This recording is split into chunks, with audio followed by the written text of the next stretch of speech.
All right, so Dr. Agan, 10, episode number 10. Episode number 10. Here we are. We haven't done a lot of chiropractic with our first 10 episodes. The first couple, we did a little bit of chiropractic and how it relates to, like, you know, with your brain and your body and all the connections, and how you can actually have pain in your body with the way that you're thinking and your thoughts. But now we're going to talk a little bit more about what is the meat and potatoes of chiropractic, the things that you see on the internet. I mean, it's a hot topic these days. I know we're getting more popular. There's a lot of attention with chiropractic, and it's a good and bad thing. I feel that the videos that I come across, I have to shut off almost immediately. Some of them are rough. And it's nothing against any other chiropractor out there. I have love for you all. This is a great profession. The problem is we are miseducating the public on truly what chiropractic is and what we do as chiropractors. A common conversation in the office: snap, crackle, or pop. I want to get popped. I want to hear it pop. And don't get me wrong, there is a pressure release with any type of pop, or we call them cavitations. Mm-hmm. It's a release of gas. Yeah. And had a funny one the other day. Patient, him and his wife, they've been coming in for a while, and he's just a goofy guy, but he talked about, you're going to bring on the bone farts today. And I love those people, man. They're great. Just call it like you see it. Yeah, but they're real about it. They understand deep down that, our philosophies here in the office are more than just a snap, crackle, or pop. But it's very popular because there's something about that sound that it causes relief. I think even by patients that come in and say they've watched those videos, they'll say, I don't know why I sat there and watched chiropractic videos for an hour last night. Right. And you see what you see on those videos I'm not going to say that those individuals weren't getting relief from what was happening. And I think that's the satisfaction that we see is we see them get cranked. You hear a noise and then you see them after feeling better. Yeah. So the release of gas within the joint is a pressure release.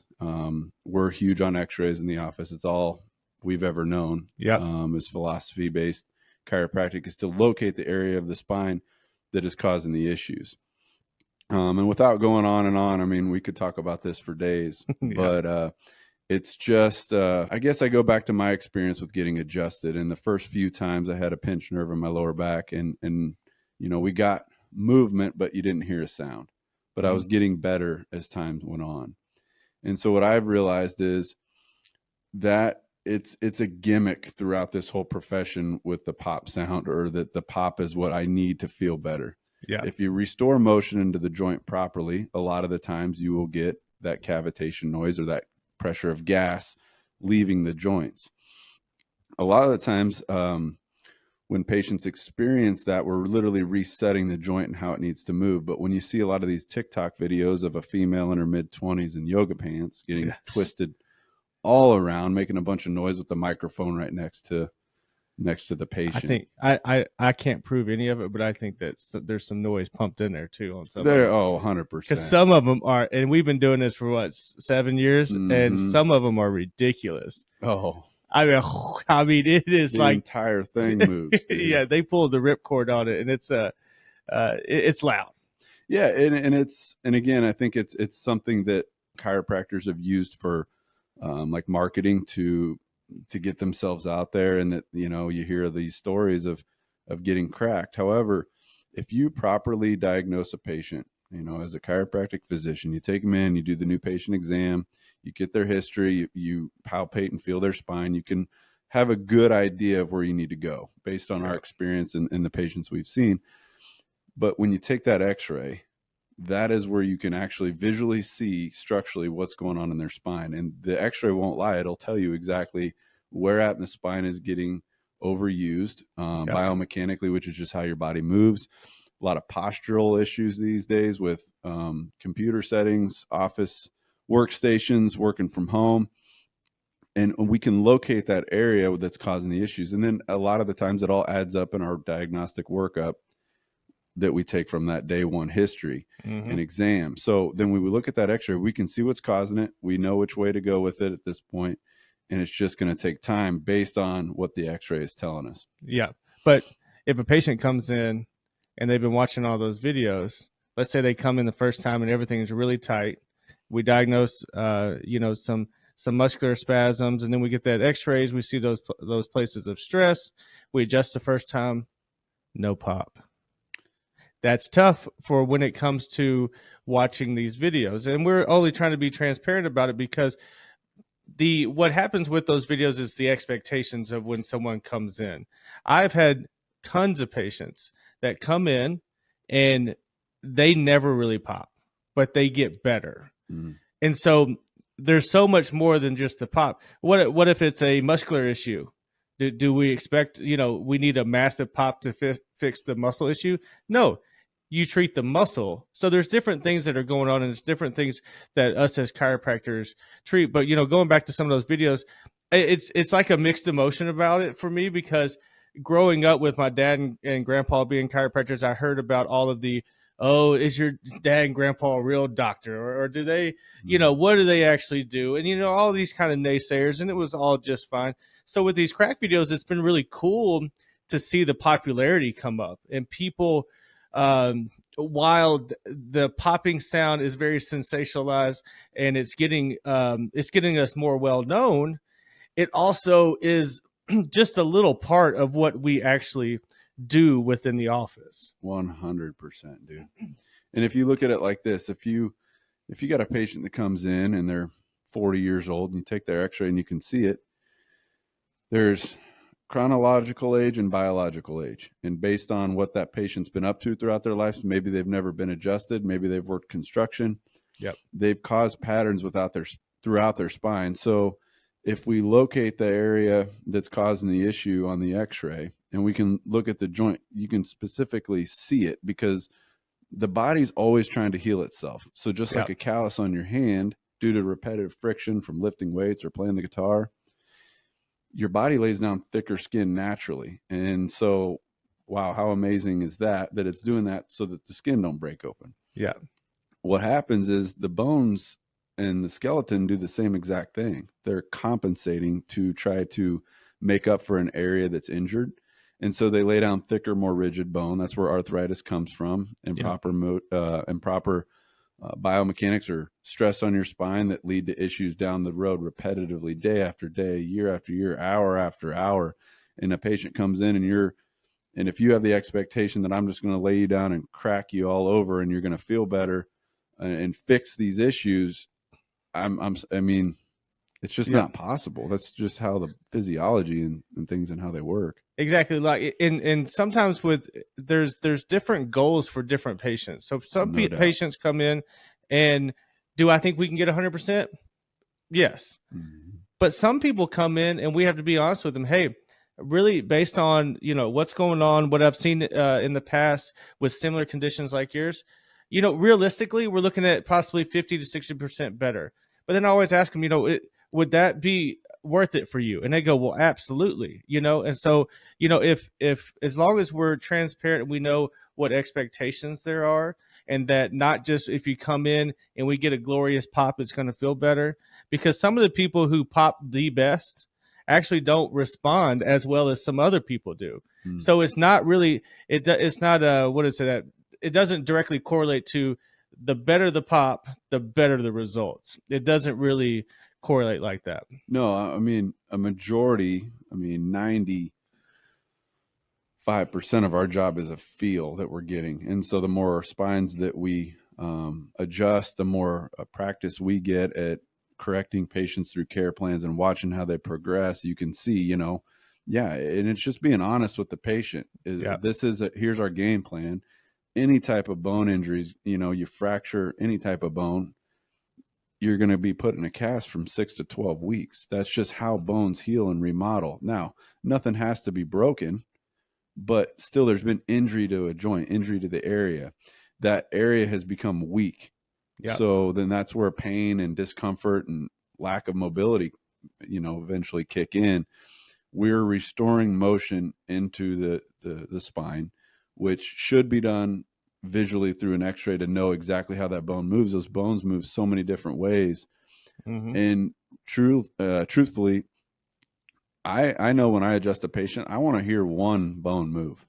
Yeah. You know, if I'm going for C6 in the neck, which is probably one of the most common we're seeing with reversal of the curves, text necks you've probably heard about.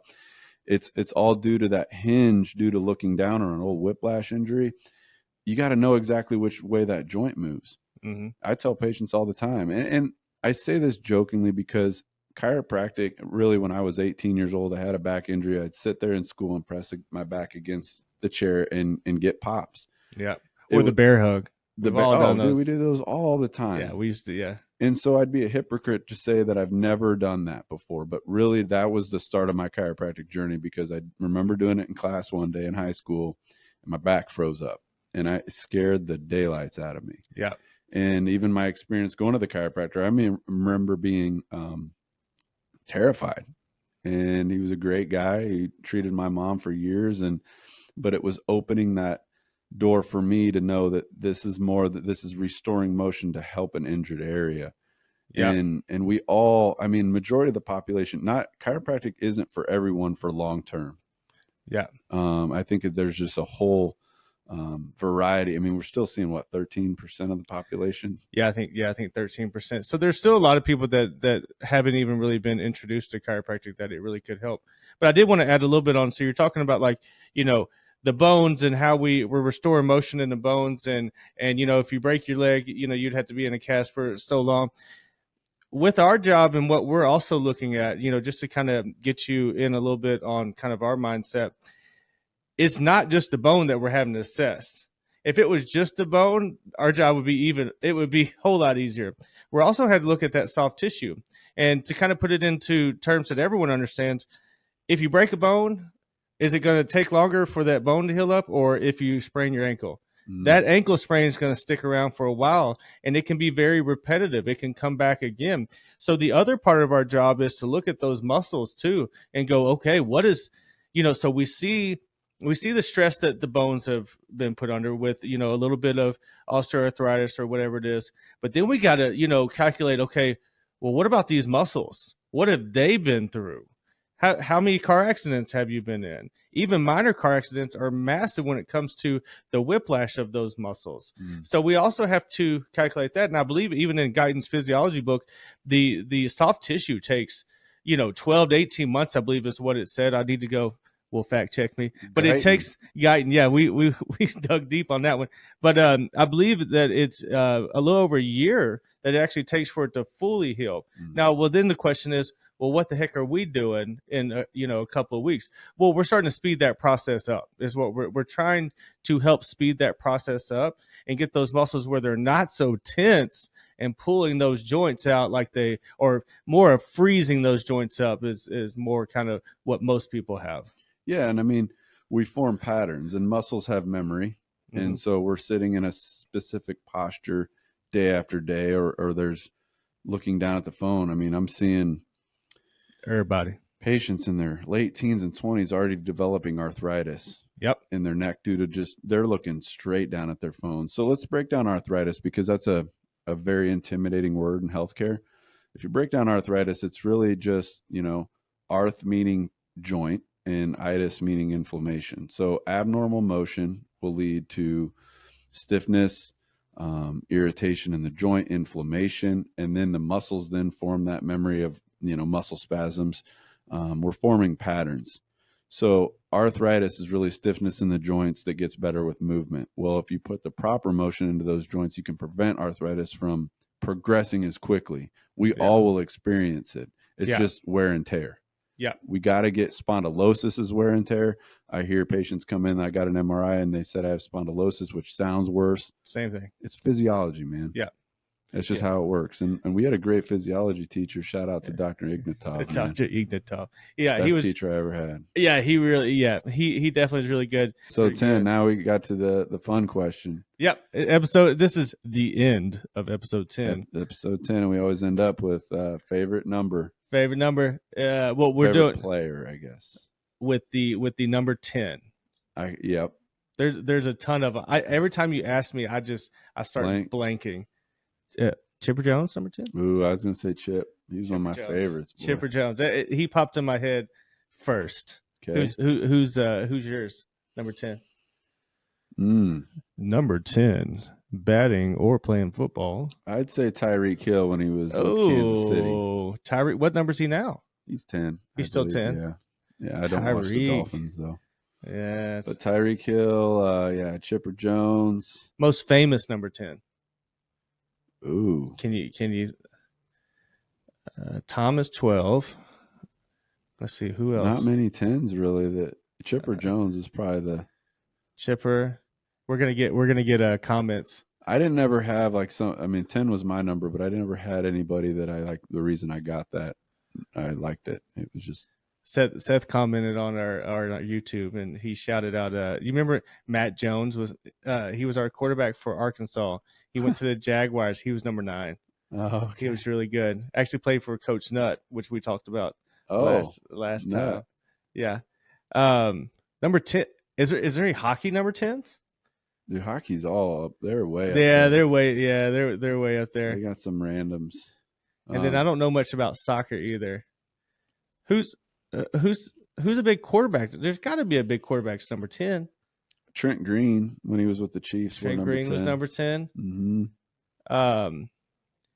Aaron Rodgers he was 12. 12. And he went to another number with the Jets, but he only played like 3 plays, so I don't even remember what it was. I don't even know either, man. And then Peyton, 16. He was 16 with Tennessee, 18 in the pros. Luck? He was 12. 12. So I used to, if I couldn't sleep growing up, I would think, go through every number and think of a player with that number. That was your sports meditation. Most of them were Chiefs players, though. Yeah. But 10, Isaiah Pacheco is wearing number 10 now. Oh, Isaiah Pacheco. He was one of the hardest runners ever, man. Yeah. So yes, in the comments section of this, if you got some more 10s, we would love to read them and let us know all the layups that we just missed right here while we're doing this. Speaking of layups, wasn't there's some NBA? Nice transition there. Yeah. There was a spur, maybe. Ginobili? No. I don't know. I was thinking Tim Duncan or one of those guys, man. Tim Duncan. He could have been. Man, I haven't watched NBA in so long. Yeah. All right, guys. So we got episode 10. Well, 11. No, we got episode 11 Ooh. coming up next week. You get excited about it. We've crossed into double digits. We're still working on it. Still climbing. We're still climbing. Dr. Agan just threw out a great transition into a different topic. We really like that. We're gonna get better at those things. So we want to work on our transitions instead of and then go to the next one. We'll work on those transitions. All right. As always, if you're listening on the Apple Podcast or on our Agan Chiropractic website, if you would like to check us out on YouTube, we would love for you to go in there, subscribe. Also, leave a nice little review for us. It really does help promote our podcast.